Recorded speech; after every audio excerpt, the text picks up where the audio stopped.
Hey guys, it's Mr. Calderon with Queen My Pawn. You guys gave me the 50 horsies, so I gotta give you this video.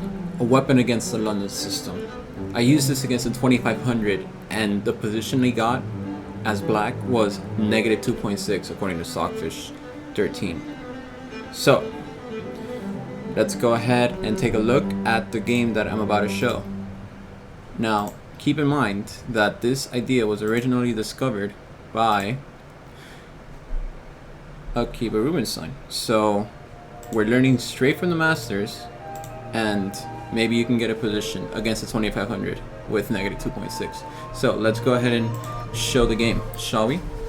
The game started d4, d5, bishop f4. So as you can see from the arrows, that white simply wants to develop his knight to f3, his pawn to e3, bishop d3, pawn c3, knight bd2, and castle. It's a very simple system of development, but because it's so simple, it just cannot guarantee any sort of advantage that can compromise black. Now, if black plays passively, which is not the point of this video, but if he does play passively, then white, of course, will do his thing and launch an attack on the king side. But let's go ahead and see how Rubinstein handled this game. By the way, the game is Rubinstein. It's going to be Marshall as white, Rubinstein as black, in Lodz 1908. So this game is over 100 years old already. Knight f6, knight f3, e6, e3, and a typical move in the London system, or against the London system, c5. So now black has some space on the queen side, and that'll free up his pieces such as his bishop on d7. c5 is a typical move. c3, and now knight c6. So I call this a two knights defense against the London system, and it's easy to remember. The two knights just come out first before everything else. Bishop d3, and now here's the point. You're gonna play this every time that you see bishop d3 and you have a pawn on c5. This is what you play every time. Queen to b6. That's the point of the defense. You're attacking this square right here. I'll put it in yellow instead. You're attacking b2, and now if queen to b3, which he didn't play, but if queen to b3, c4. Now you get an attack on the queen side for the fact that he is forked. So he takes your queen, you take him back, but now you got an open a file and you got pawns that are gonna basically blow up the base of the pawn chain on c3. So bishop c2, b5, a3, b4, because the pawn on a3 cannot take back. Pawn takes, and now knight takes. So this is good for black, because now he has another pawn that he can move up. So this is great for black. This is basically the entire point of the video, and we're gonna see just exactly how Marshall as white handled it. Now I don't want to digress with the video that I got against the 2500 yet. That's coming at the end of the video, so stay tuned. So he played queen to c1, and now bishop d7. Now what follows next is natural development. The queen's on c1. Here's why. The queen wants to make sure that the b2 pawn is protected, but at the same time he doesn't want to play something like queen to, let's see, he doesn't want to play something like queen to e2 because of c4, and then when the bishop goes to c2 we take the pawn, and if queen to d2, then the knight can't develop on b1. So queen to c1 is the best. Now bishop d7, castles, rook c8, and now look, the rook is on the same line as the queen. These are things to watch out for, and this appears in all master games. You put pieces that can attack your opponent eventually, okay? So this isn't an attack on the queen directly, but it's an indirect attack. You know, it's like going to a mall that's full of like people. They're ready to buy stuff, but you wouldn't go to the mall if you don't have nothing to buy or no money. Anyways, knight bd2, trying to develop the knight and maybe move the rook to b1 so that the queen can free up itself. Bishop e7, rook to b1. So now the queen is freed to move on to the center, but that took some time off white. Castles, queen to d1. So we count the tempo right now. Black has 1, 2, 3, 4, 5, 6, 7, 8, 9. 9 moves played. Oh, 10 with the rook, 10. And white has 1, the rook, 2 castles, 3, 4, 5, 6, 7, 8, 9. So, wow, he's actually behind 2 tempo. And it's black's move, so he'll be down 3 tempo after this. Rook fd8. Look at that, it's another piece on the same line as the queen. In case everything on the d file were to open up, the queen would be under attack. This is good development. Knight to e5. By the way, here's a bad move. Knight to h5. This is a bad move because you're moving a piece twice in the opening and you're removing a piece from the center. So it's an anti-positional move. And here's what happens when you play anti-positional stuff that you should never play in games because it's anti-positional. You get stuff like knight to e5 with a direct attack on your knight. Now if knight takes f4, bishop takes h7, and if the king were to take here, then you get forked. And he eventually wins the exchange, which is pretty bad. So rook fd8, knight e5, knight takes e5, pawn takes e5. Here's white's strategical mistake. Bishop takes e5 was more interesting because you don't block your own bishop, but d takes e5 does block the bishop. Now the knight simply just goes to e8 now, and after queen to h5, f5. This is okay. Look at black's pawns in the center. The base of the pawn e6 is strong and it cannot be attacked. So Marshall played rook to e1, which is a mistake. The bishop on f4 will remain blocked now, and better was to take with en passant like this. That would free up the bishop, and the bishops would have scope in the middle. Now there's pawns for black. It's gonna be 2 versus 1, but white will try to undermine it in hypermodern style. So rook e1, which is a mistake, and now bishop b5. Bishop b5 is another strategical move.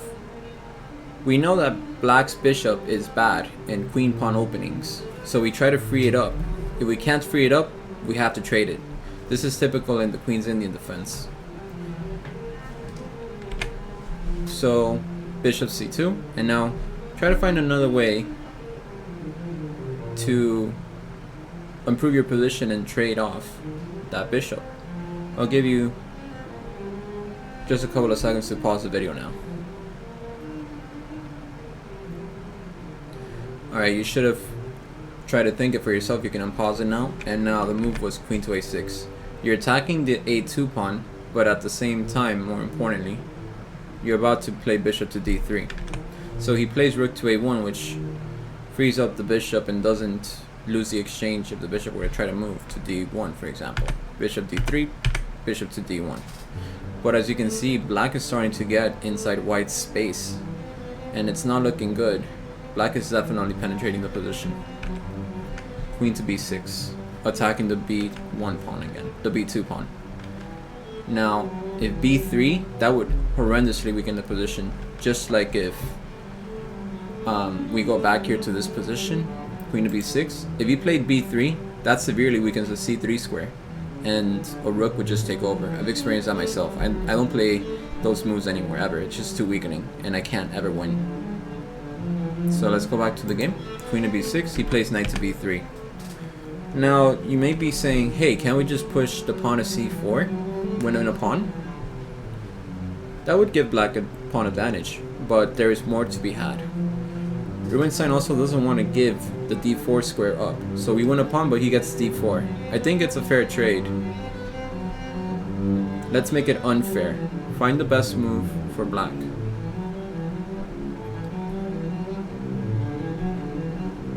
Alright, so you should have come up with a5.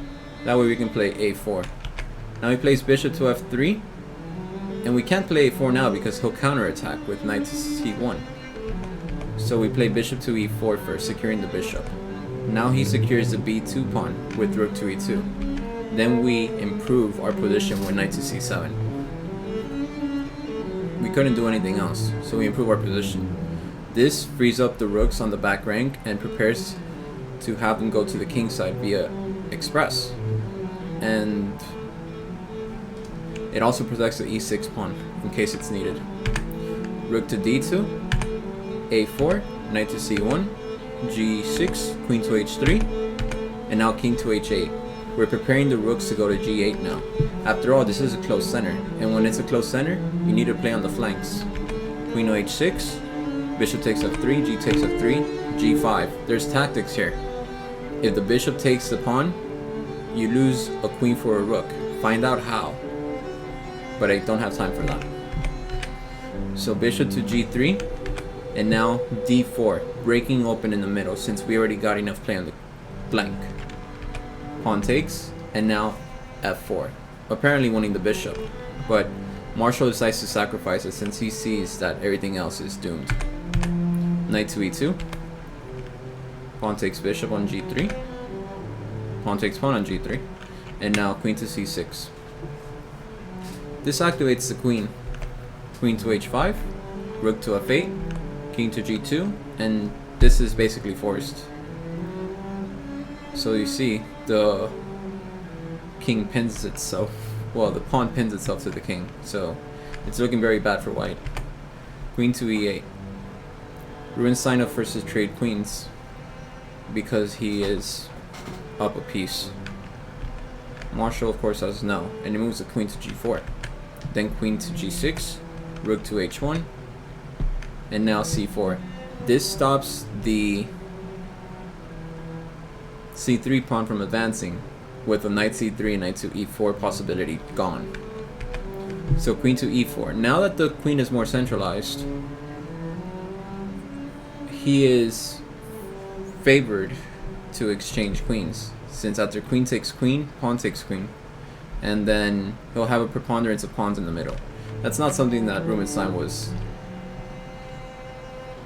considering because it doesn't seem appetizing or palatable to him.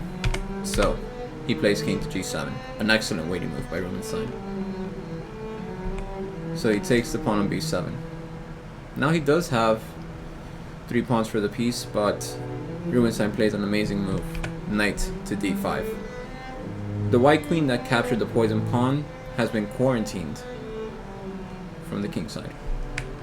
So then g4, and now rook takes f3. Yes, this is a move you need to consider because, well, there's no defenders, especially the queen on the king side, and it's completely blocked off. Now all of our pieces come into the game. It's an amazing move that needs to be considered for sure. You know how much I love sacrificing. Taking the fight to close quarters as well. So everything concentrates on that section of the board, and if white doesn't defend accurately, he's going to lose the game because he's the close quarters fight is like hand-to-hand combat, and if you're not putting your fists up, then you're gonna get smacked. So he plays queen takes c8, which is a blunder. I wish I could analyze this in more detail, but I don't have the time. So queen to e4, and now preparing a discovered check. So he runs away to g1, and now the knight goes to e3, threatening queen takes g4. So he plays knight take g3, but now rook takes, pawn takes, and now he basically plays queen to b1. So king goes to f2, knight to g4, obviously to not have the knight taken. King goes to e2. You should see that after king to f3, queen takes rook, king takes knight, h5 is checkmate. So he runs away, but now we basically win the rook with check, and the game is over. He resigned. So that is just an amazing game with the queen b6 at the beginning and then trading off the light squared bishop. Those are the main strategies for the London system that you have to know in order to win against it. Now let me show you a game that I played against a 2500 where I basically played this exact same thing. So let me find it for you. It's in my losses because I didn't find the correct continuation, and I'll show you what I mean by that. So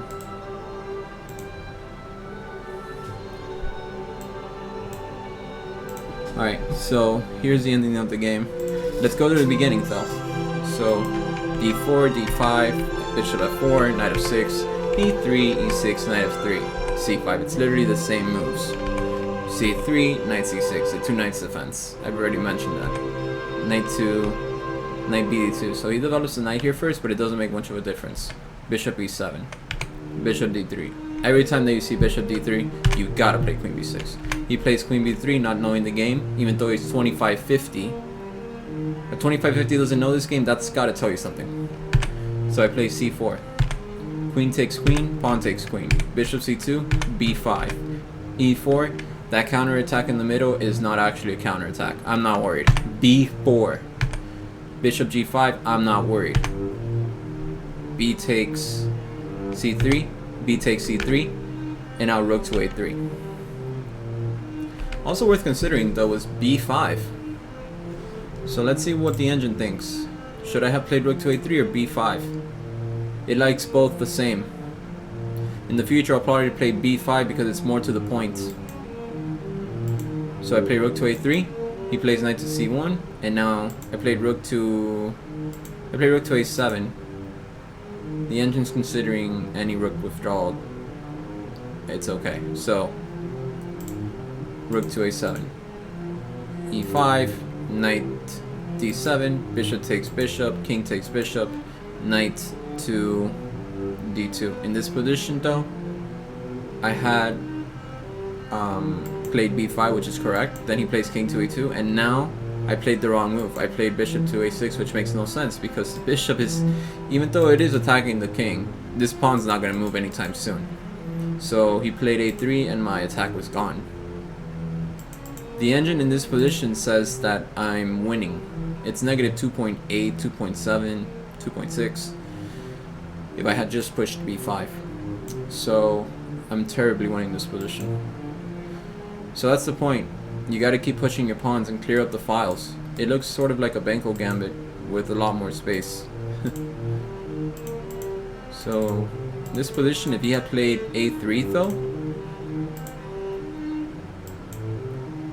I still play b5 and king to e2, which is literally the same moves. Bishop to b7, and with some pressure on that pawn. So that's another way to play, but it's less of an advantage now. It has negative 1.5, but that's his best defense. Well, I hope you enjoyed the video today, because I certainly enjoyed making it. Make sure to click the like button and click subscribe if you already haven't done so you can receive more videos like this. I'll see you on the next one.